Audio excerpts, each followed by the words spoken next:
Komisi 6 DPR RI melakukan rapat dengar pendapat dengan pengamat ekonomi Indef Eni Srihartati membahas resesi ekonomi yang akan melanda Indonesia. Eni mengatakan pemerintah harus memaksimalkan program-program stimulus fiskal agar di kuartal 3 pertumbuhan ekonomi Indonesia bisa membaik.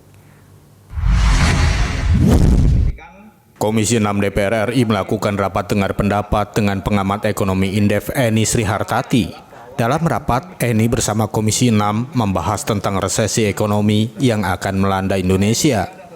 Eni mengatakan Indonesia pasti menghadapi resesi seperti negara-negara lain yang juga mengalami resesi di tengah pandemi COVID-19.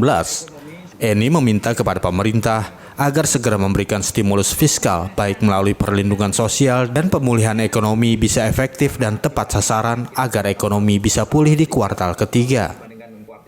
Jadi kalau resesinya sendiri itu sesuatu yang sudah normal terjadi ketika terjadi pandemi. Seperti halnya di hampir semua negara, bahkan beberapa negara bahkan kontraksinya double digit, bahkan lebih dari 20% gitu.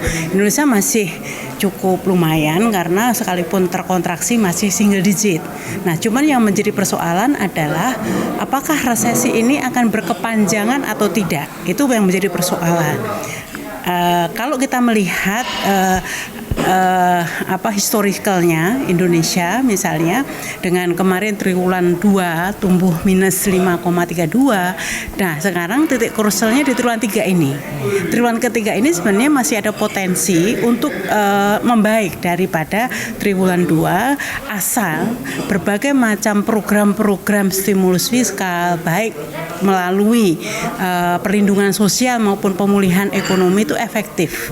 Artinya efektif, tepat sasaran, sehingga itu yang membuat perbaikan baik dari sisi konsumsi rumah tangga atau daya beli masyarakat ataupun kinerja sektor-sektor real, terutama sektor-sektor UMKM. Eni juga berharap pemerintah bisa bekerja lebih keras lagi dalam upaya pemulihan ekonomi agar resesi tidak sampai menimbulkan dampak sosial yang cukup memukul masyarakat. Dari Jakarta, Pradev Kumar, Naldi Caniago, Nusantara TV melaporkan.